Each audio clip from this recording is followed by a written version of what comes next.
আমরা এখন করছি হচ্ছে সুপারপজিশন থিওরাম। সুপারপজিশন থিওরামটা হচ্ছে কি, একাধিক ভোল্টেজ সোর্স থাকলে তাহলে সেক্ষেত্রে আমাদের কারেন্টটা কিভাবে ফ্লো হয় এবং আমাদের নেট কারেন্টটা কিভাবে হয়। তো এখানে আমরা বলতেছি যে এটা হচ্ছে একটা ভোল্টেজ সোর্স যেখানে আমরা 5 ভোল্ট অ্যাপ্লাই করতেছি, আর এটা হচ্ছে অপর আরেকটা ভোল্টেজ সোর্স যেখান থেকে আমরা 15 ভোল্ট অ্যাপ্লাই করছি। আচ্ছা, এখন 5 ভোল্ট অ্যাপ্লাই করার পর পজিটিভ প্রান্ত দিয়ে কিছু পরিমাণ কারেন্ট এদিক দিয়ে আসবে। অনুরূপভাবে হচ্ছে এই 15 ভোল্ট অ্যাপ্লাই করার পর এই পজিটিভ প্রান্ত দিয়ে কিছু পরিমাণ কারেন্ট এদিক দিয়ে আসবে। এখন দুইটা কারেন্টের নিট কারেন্টটা চলে আসবে হচ্ছে আমাদের এইটার ভেতর দিয়ে, ঠিক আছে? ওকে, তাহলে আমরা মেপে দেখি আমাদের নিট কারেন্টটা কত। এখন আমরা একটা কি করব, যে এটাকে আমরা ডিসকানেক্ট করব। ডিসকানেক্ট করার পর এই তো পজিটিভ, এটা হচ্ছে নেগেটিভ।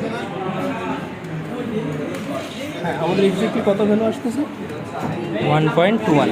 তার মানে আমাদের এখন এক্স্যাক্ট ভ্যালু আসতেছে নেট কারেন্ট 1.21। ওকে, তো এখন আমাদের কাজটা হচ্ছে কি, এখন আমাদের কাজ হচ্ছে যে কোনো একটা ভোল্টেজ সোর্সকে ওপেন রাখবো আর বাকিটাকে আমরা ক্লোজ করে দেবো। সাপোজ আমরা একটা কাজ করলাম যে এটাকে V2 ভোল্টেজ সোর্সটাকে আমরা অপসারণ করে নিলাম এবং এর মধ্যে একটা শর্ট করে দেবো। যেমন শর্টটা কি,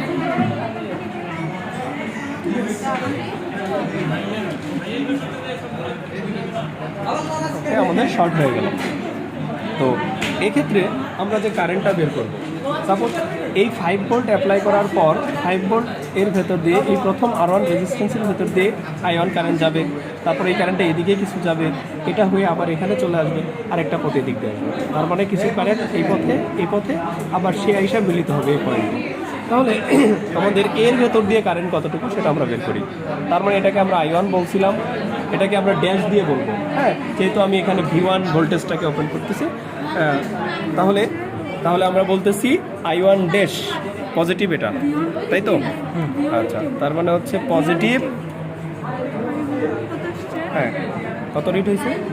0.78। তার মানে হচ্ছে I1 ড্যাশ 0.78।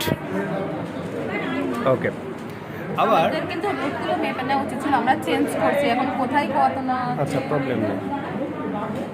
এবার হচ্ছে আমাদের কাজ হচ্ছে কি, এবার কাজ হচ্ছে যে আমরা এই I3 ড্যাশের ভেতর দিয়ে কি পরিমাণ কারেন্ট ফ্লো হয়েছে। তার মানে I3 ড্যাশ, কারণ কেন ড্যাশ বলতেছি, কারণ V2 আমরা অফ রাখছি। I3 ড্যাশ কত? 0.35। I3 dash 0.35। সবগুলো পজিটিভ। আচ্ছা, পজিটিভই আসতেছে, সব পজিটিভ। আচ্ছা, এবার হচ্ছে আমরা এটা I2 ড্যাশটা বের করব। তাহলে I2 ড্যাশ কত? 0.43। ওকে, তাহলে এবার হচ্ছে আমাদের কাজ হচ্ছে কি, যে এবার V1টাকে আমরা অফ রাখবো, আউট করে দিব, আর V2 নিয়ে কাজ করব। তার মানে এটাকে আমরা শর্ট করে দিব। তার মানে আমরা শর্ট করে দিলাম।